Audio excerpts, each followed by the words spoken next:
Okay, moving right along. We're going to move things along. So our next speaker is Larry Sands. And I'll just read briefly. Larry is a former classroom teacher, is president of a nonprofit California Teachers Empowerment Network, a nonpartisan, non-political group dedicated to providing teachers and the general public with reliable and balanced information about professional affiliations and positions on educational issues. And by the way, Larry has also presented before at Settlement Project events, which we really appreciate, Larry. He is also a staff member of the Cal Poly Institute. Let's welcome Larry. Thank you.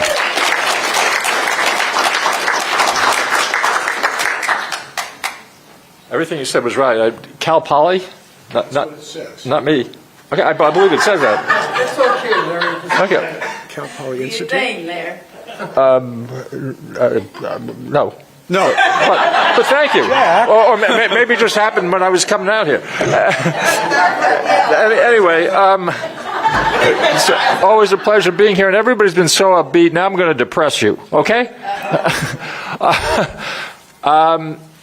The California Policy Center has reported that 45 of the 58 counties in California experienced a decline in traditional public school enrollment over the last decade. Over that time, statewide enrollment has decreased by 762,000 students. That is huge.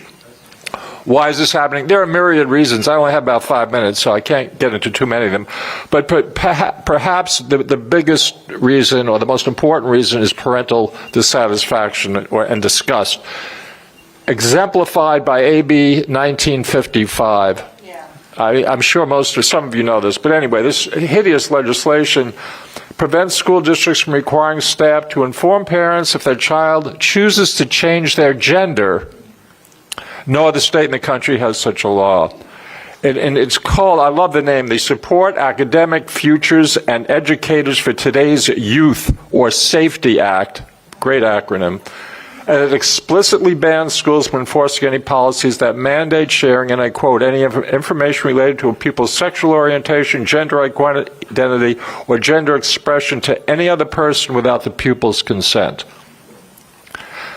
And this one is maybe even worse, if that's possible. AB 495, does anybody, some of you seem to know that, good, because it's the Family Preparedness Act of 2025, and it claims to offer compassionate solutions for immigrant families facing sudden separations due to deportation.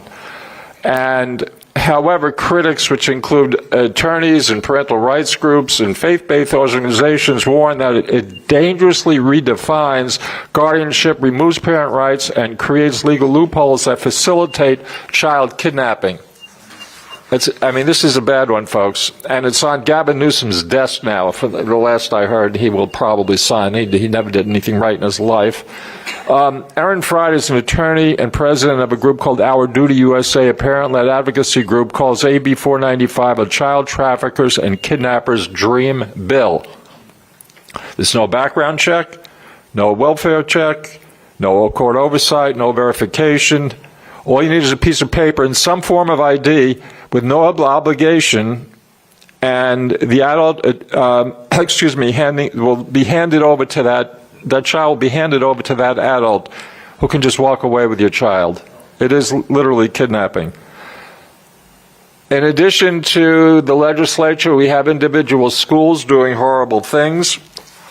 The Sage Creek High School in Carlsbad, California, not all that far from here, are seeking answers. Parents are seeking answers after a self-described BDSM, for those of you who don't know, that's bondage, discipline, sadism, and masochism expert from a clinic that offers trans surgeries was scheduled to speak at the school during a recent week dedicated to LGBTQ plus issues. In late March, parents started voicing their opposition to have, and his name is Maida Beach, speak. He's a representative of DAP Health, which is a medical clinic that offers gender transition surgeries, and this occurred during lunchtime in the cafeteria and was open to all students, if you can imagine. As reported in Real Clear Politics, and I'm quoting here, after looking into the business websites and social media accounts, which obtained at least one photo of Beach engaged in BDSM and listed workshops he led in Kink 101 and examining self-injurious behavior, erotic play, and body modification, several concerned parents, you'd think there'd have been an avalanche, but several concerned parents contacted the high school and district superintendent's office. And just for comic relief, I have to smile when I talk about this.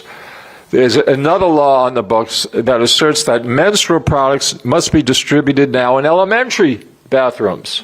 In elementary. Assembly Bill AB 230 expands the Menstrual Equity for All Act of 2021, which requires all California public schools teaching grades 3 through 12, to provide free menstrual products such as pads and tampons in all women's restrooms, all gender restrooms, and at least one men's restroom. I repeat, one men's restroom in the 2024 school year. The expansion accommodates all menstruating students, regardless of gender, to reduce, I love this term, period poverty, support student attendance, and keep students engaged in their education.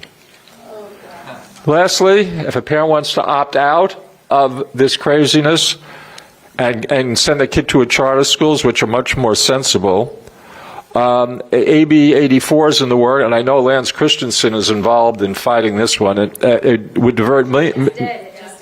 It died. It did die? Oh, okay. For now. But it's dead. Really? Okay, I stand corrected. But anyway, this would have diverted millions in state funding from charter schools and redirect them just to a lot of bureaucratic nonsense. And most impacted would have been charter schools that have hybrid schooling, homeschooling, and virtual schooling and independent study. But if that's dead, at least there is some good news. I thank you very much. Very good. Thank you, Larry.